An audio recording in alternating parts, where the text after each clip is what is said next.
facts tell, stories sell.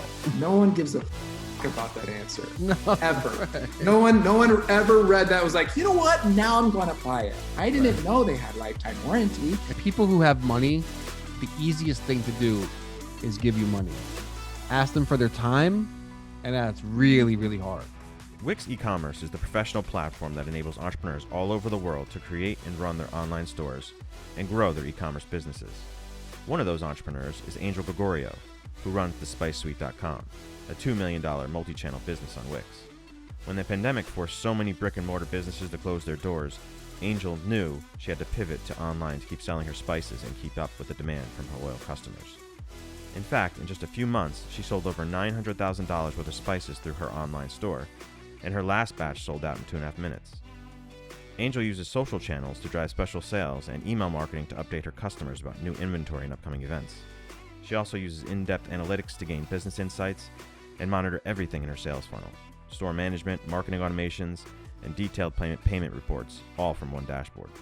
So if you want to succeed in 2021 and grow your online business like Angel did, head over to wix.com/e-commerce today. Ever wonder how the e-commerce brands you admire do it? How they just know the right message to send to the right people at the right time? Guess what? It's not experience.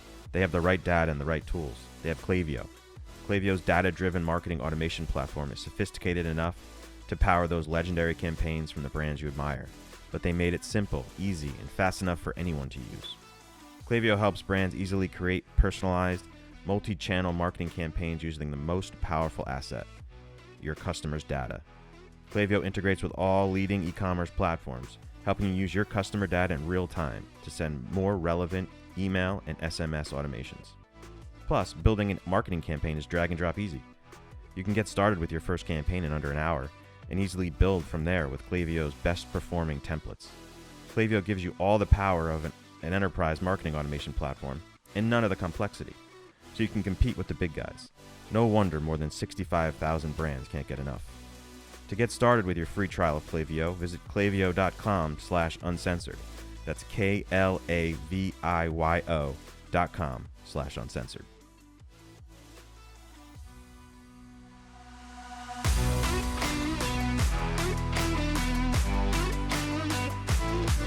You're listening to E-Commerce Uncensored with Kevin Manel and Jason Caruso.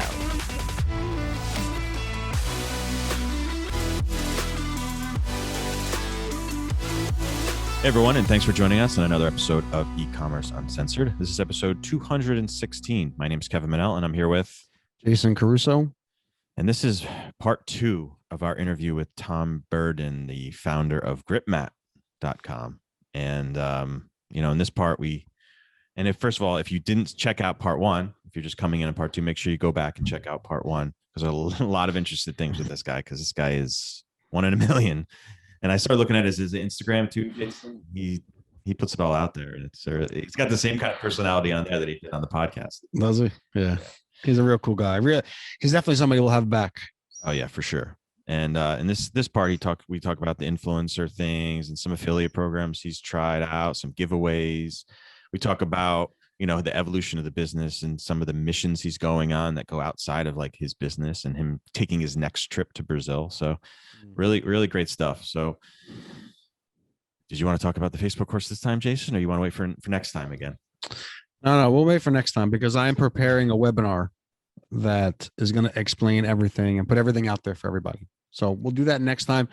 We're recording this on the same day, Kevin, as the episode 1, so I don't have it done yet. I know you don't. I'm just messing with you. Yeah, I know. All right, guys, enjoy this part 2 of Tom Burden from gripmat.com.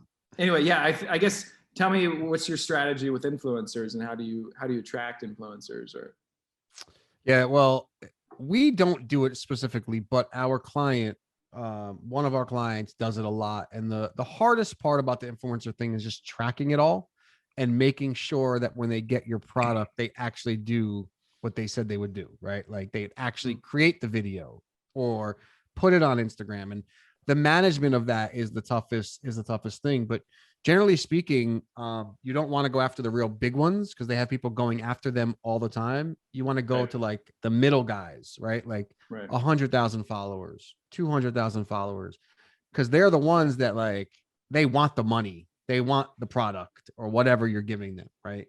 So, Right.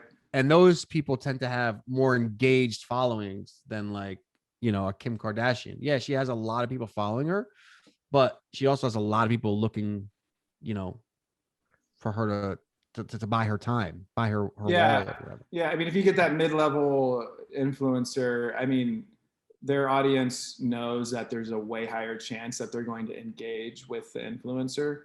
I mean, like if you like or comment on something on Kim Kardashian's, like I know way she's gonna like reply. No. Her shit's scheduled. Someone else is probably doing it. So I guess that makes sense for sure. And then if you get anyone that says like has the title of like I'm the biggest YouTube automotive person, cha-ching, like they're just gonna be like, oh, there's my rate is higher. I guess how do you feel about the difference between doing an affiliate system and just paying them a flat fee? The affiliate system, there's a lot of work in it, making sure that the website can handle it, first of all, right? Like, and having some sort of, you're probably using Shopify. But the other, I mean, just paying them is just a lot simpler. It's a lot easier for them. They don't have to do a lot of setup. They don't have to, it's just like, hey, here's our link, send them here and post your video. It's a little bit. Yeah, sorry. Go ahead. No, it's just a little bit less intensive on their end, right? Like where, marketers like us, we seek out affiliate programs because that's kind of what we do. But like people who are like talking about hair and makeup and grip mats, they're not exactly like into that, right? Like you have to teach them how to sell it. You have to teach them how to like send the emails or post, that kind of, whereas if you're just buying space on their, on their wall or whatever the hell it's called these days, that's just a different thing. It's like, hey, post a video, here's the link, and we'll give you $300 for it. Right?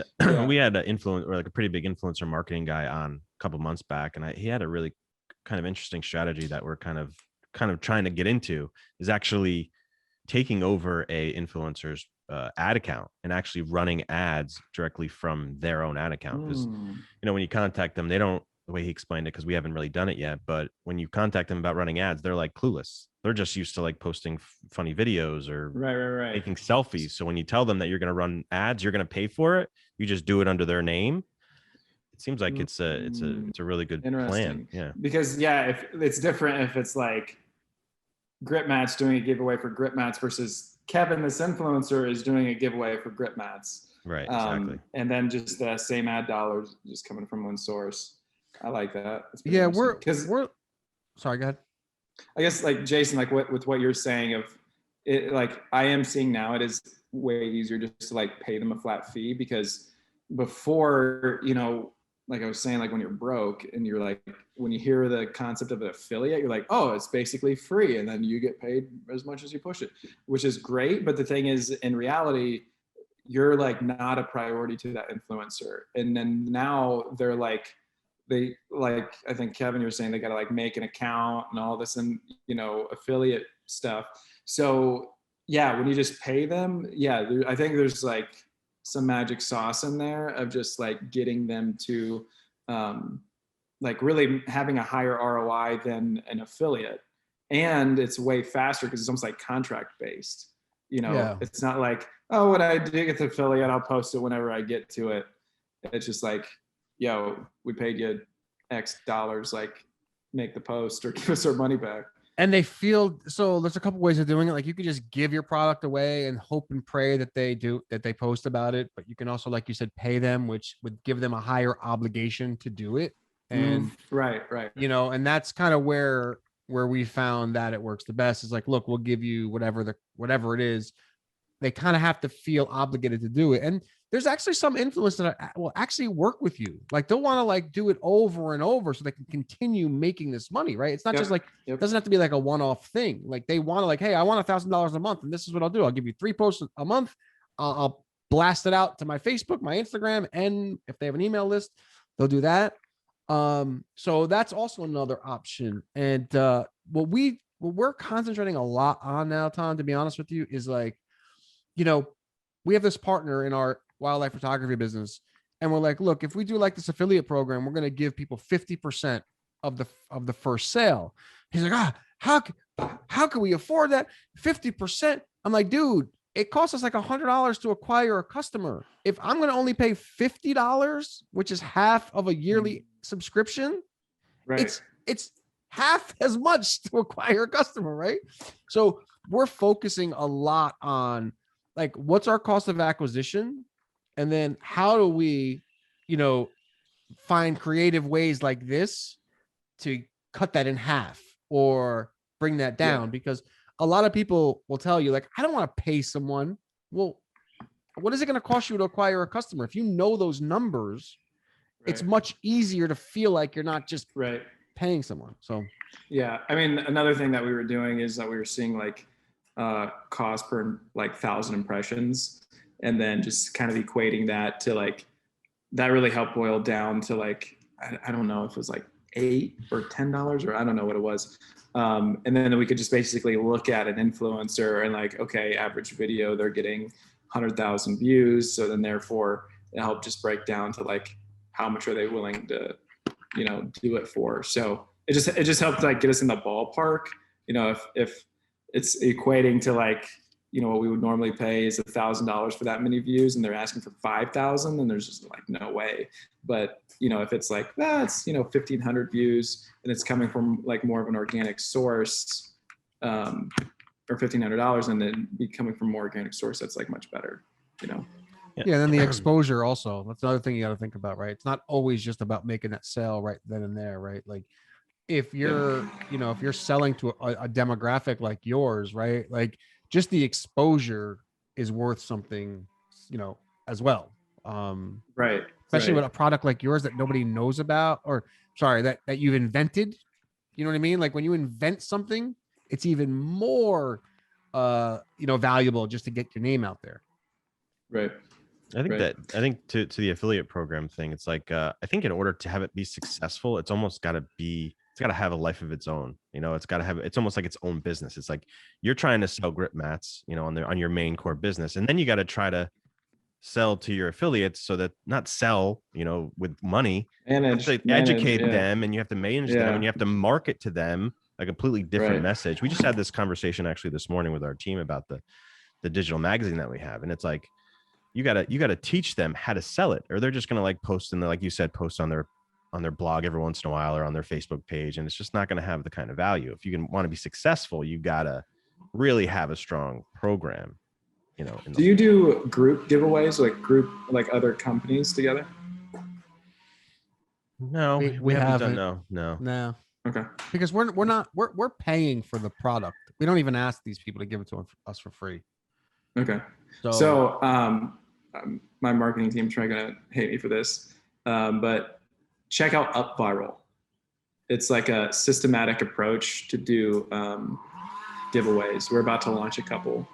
So really, like what it'll do is like, you put in your email, you're entered to win, and then it's almost like a point system, and they have like leaderboards and everything. So it'll be like, you put in your email, you get a submission. You follow us on Instagram, you get another submission. You follow us on, whatever, YouTube, you get 2 submissions, and then there'll be like the leaderboard of like who's like the highest chance to win or whatever. And then so what the core of what it's trying to do is like helps with the virality of the giveaway. So now that they're sharing, share this on Facebook, then now it's like, people would be incentivized to share it on Facebook, or like tell a friend, or put in someone else's email or whatever, or send it to 5 friends. And then it just helps grow it faster. So the thing is, when you have multiple companies doing it, then the email list that you're getting is just more diverse. Does that make sense? Yeah. We actually, Kev, with Revair, we tried to do something like this. We didn't know how we were going to manage. How do we know if they liked us on Facebook, liked us on Instagram? And I think looks like this is usually it's only like you only can track like one metric out of all the things that they have to do, like it, follow it, comment it, share it. It's like, you could tell them to do that, but you're probably only looking at one metric when you're just looking. Right. At Yeah. All right, On the they back, followed you'd be us. like, They're in. "Ah." Yeah. Like, well, here's the email list. You know, Right. so there's this friend we were in Oahu and she did a giveaway and she like actually she put everyone's name on a piece of paper and like pulled out of like a bowl. I'm like, what are you doing? She's like, doing a giveaway. I'm like, Duh. you're actually like picking it like that? I'm like, Well, did you know that okay, Clavio whatever. can randomly choose from your email list? That's how we pick a window, Oh, yeah. a winner. Okay. Yeah, you can just have Clavio. You get a list and say, okay, Clavio, pick X amount of names from this one list, and it does it randomly for you. So that's how we've been doing it. So do you have a little bit more time? I wasn't sure. Yeah, bring Okay. it. Because I really would love to hear about your Shark Tank experience. I know that you got it seemed like a great deal from the part that I watched. How was that for you? Because we've had several episodes lately that are a bunch of people on Shark Tank, and we get like similar stories about Shark Tank. I don't think we've had anybody that really. Well, we've had people that have gotten the offer, but then the offer On falls TV, through, they got the offer on and TV, then things and like the that offer happen. fell So through, right? why don't you fill us in a little bit about how that worked and how that whole process was? Yeah, it's complete shit. Worst decision in my life. Hated it. Really? Yeah. I love when people are like, how was Shark Tank? Was it good? I'm like, you're a startup. You're going to have millions of people view your product overnight and you're presenting it to billionaires. Can you make that work? Like, fuck. How do you think it turned out? I think what I think is funny when I'm talking to people, they'll be like, oh yeah, this is the guy that won Shark Tank. He won Shark Tank. Like, You won it. like ding, ding, ding, ding, ding. I just fucking pulled I'm like, in Shark Tank, there's winners and losers, but at the end of the day, we're all losers. Yeah, I mean, everybody. That's what it seems like. Yeah, everybody that we spoke to, they're like, one day you're going, then they call you and say, now you're not going. But then today you were supposed to go yesterday. No, we're gonna go next week. No, the week after. No, 3 months, and like they just take you down this like rabbit hole where you just don't really know what the frig is going on. It is pretty stressful, but honestly, it's like one of the best things I've ever done. I got a deal with 3 sharks. It did go through, and there's not what I call a back alley deal, which is like you do a deal on stage and you do a deal that's like, I guess like I call it back alley deals, and people think like, oh, sharks are being like sharky or whatever. But the thing is that the average person on the show is like, it's between an hour to like 2 hours long. So that's not enough time to do proper due diligence. So the thing is, they're just going off of like the obvious that you see. And your like, what's word. for sales. Right? Yeah, like, and people lie. Right. People lie. Yeah, Lori was telling me something like someone was claiming they had millions of dollars in sales, and then they had like $50,000 dollars in real sales. I'm just like, and then that person's pissed at Lori because I'm like, she doesn't want to do it. Right. Yeah, I'm like she's no angel, but come on, like come on. So I mean, it is amazing opportunity. I guess like, I really think that they help in a lot of other areas that's like not really sexy on the show, like getting Shopify Plus for half off, which that saved us like $6,000 a year. But the thing is, that's not like, They're not going to say it. Yeah, Mark Cuban's not going to be like, well, I can get you Shopify Plus for half off. They want to hear like, I can get you in the Home Depot. Yeah, it is pretty. I guess like what I'm seeing right now is like, it's really what I haven't like fully acknowledged, especially in the marketing, and what I want to grow into more is acknowledging the story of GritMat, where like the way to get on the show on Shark Tank is all about your story, and so that's like the core. And what I'm seeing now is like, also the mission. So if you have like story is one thing, but if you have a mission too, it's just like an emotional double whammy on any customer or any person watching or hearing. I mean, but honestly, like that, I think that's very key and important. And I think that's like the part that a lot of people are like missing the ball on. Like someone asked me about applying for Shark Tank, and it was this guy who's killing it. He's got this. So love it or not, in the gun world, it's like blowing up right now.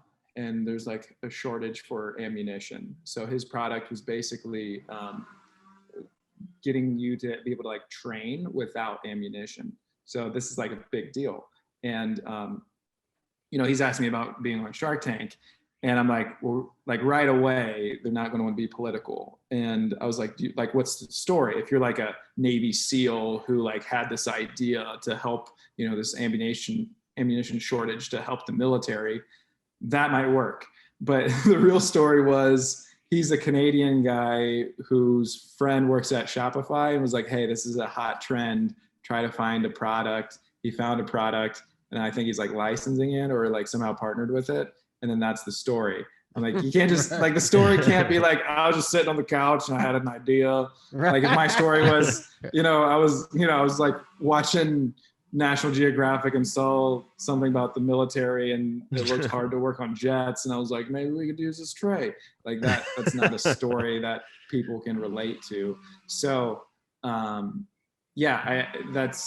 like, I think also, I think that's something I haven't like fully mastered with digital marketing, and that's what I want to like start growing into. So we have like, I've got a lot of cool stories, like our team's got a lot of cool stories. So I want to like start getting more into like documentary style and also doing like more like inspirational based. So like kind of a new idea or project. We want to do a documentary that's like vertical on your phone. So like that instead of sideways. So That's cool. Something that we're gonna like play around with. Yeah, the thing is like they say, like facts tell, stories sell. And the sharks are smart enough to know that all your marketing is just a story, right? And just coming from that premise that like facts tell, stories sell, they know that if you have a background story that people can connect to, like I used to be a golf professional, a PGA teaching professional. And I moved down to Florida, and for like a year, I was like practicing to be this golf professional. I was pretty good at the time. I was like, I don't know if you know anything about golf, but I was shooting in like the high 70s, which is not bad. Yeah, at the time. I know zero things about golf. Okay. So long story short, like I would go to the driving range every day and I was getting nowhere. I was getting worse. And then I finally, like, I don't really know the aha moment I had, but I'm like, let me just figure out how I can practice less and then retain more. Right. Like, so I came up with this like system where I figured it out. Right. And now like I can teach people this story that they can connect with, because most golfers don't like to practice. And when they do, they don't get any results. So like I figured out this system that you could practice less and retain more and get better. Kevin and I have been trying to launch this thing for, I don't know, a couple of years. We haven't done it. But the point is that like people can connect with that, right? People can say like, oh shit, I practice a lot and I get nowhere. Like if I can practice less and get better, like how the hell does that happen? That's like the irresistible offer. Of course. Yes. Of course I don't want to practice more. I just want to get better. Right. Right. So that's where that story comes. And those sharks are smart enough to know that they will use that to sell the product. Right. Yeah. I mean, I hear what you're saying, but so what's interesting with Shark Tank is I say you've got like two masters. You got the director and then you got the sharks, because people be like, they want to get on Shark Tank. I'm like, do you want to get on Shark Tank or do you want to be successful on Shark Tank? Because you can have an awesome story, but then you guys have to have an awesome story and then also have a good business model. So like, yeah, you're right. When the time is right, they'll market that story, but to get on the show, you need to be able to like express and show that story. Well, the execution side, of course. Yeah. Right. But they understand that like, a lot of companies have made money just like they fell over themselves and accidentally did it.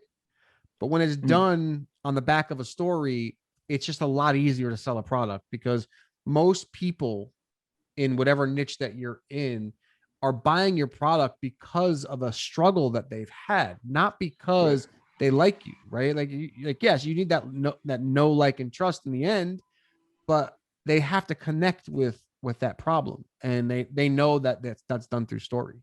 telling. Right.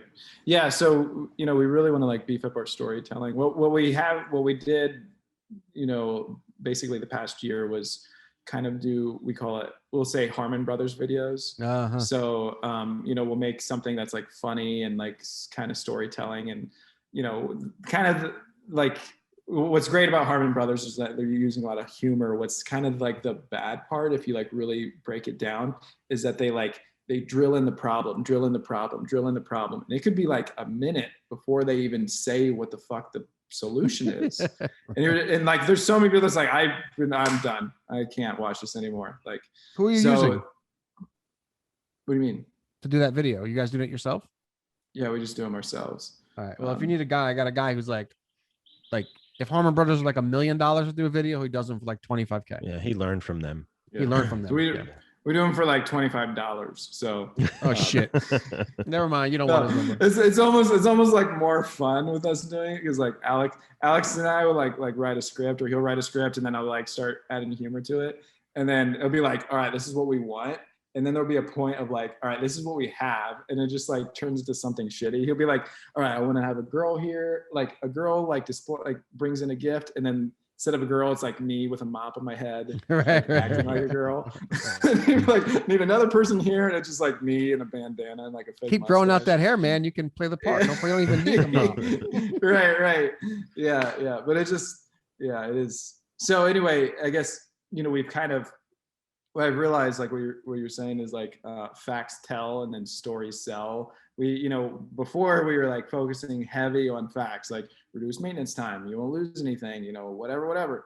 And then we started going to the humor side, but now I want to like start going into like the inspirational side. So for me, like, I guess when I'm talking about going into the mission side is like, I'm pretty burnt out on the mission of like saving someone from losing tools. I don't really give a fuck anymore. So the thing, when it comes to like getting a Jiffy Lube mechanic, to save $100, that Jiffy Lube mechanic's probably going to go to the bar and just buy more rounds for his buddies. It's not like so the mission is like pretty hard for me to keep going. But so what I'm like looking to now is like, I got a pretty strong audience of like blue collar, middle class. And I mean, that's where I came from. So it's like, how do we inspire them to live their dreams or do bigger things? So like before, I think we were in recording, I was talking about like going to Brazil after this, where, I've got a friend who lives in the slums of Brazil. He's from there and he's a black belt and he teaches kids how like self-defense, and he's like pulling them away from working for the cartel. So the cartel will arm children with guns to run their drugs. And his name's Diogo. And that's actually so when Diogo was 2 years old, his dad was a police officer and he was shot and killed by a 9-year-old running drugs. Wow. So that's 9 years old is the average age that Diogo's pulling away from the cartel. So I guess the way like what I want to do is like, this is one of the like the docu-series that we want to make to like, one, I want to raise money for Diogo. People will be like, oh wow, is this like a nonprofit? I'm like, no, it's like me. I did a GoFundMe and just put it on Instagram and blasted it out. It's not like I haven't even done an email blast for it. We raised $4,000 so far. And so yeah, I guess like that's more my mission is like, I guess like, how do I use my mission to support my mission? Like how can I like rubber trays have nothing to do with kids in the slums of Brazil. But it's like, how do I like get these to work together and like do something that's more impactful? I'm really, one docuseries we want to do is like really highlighting the concept of like, like the garage founder and like, oh my gosh, you make $1 million. And then it's just like, okay, now what? Like it's not that cool really. And, really, I mean, I was thinking that like happiness, like money would give me happiness, where like happiness is like what I do with the money. So it's like, what do I want to do? I can just like pile this cash and sit on it. And then, because what I was doing is that I was giving my value to the money. where I'm the value to the money. Like the money would have never came if it wasn't for me. But the thing is, if I like had, you know, there's so many people like in COVID, they had money, then COVID hits, they're like, oh, I have no money. I'm not worth anything. Right. So it's like, what's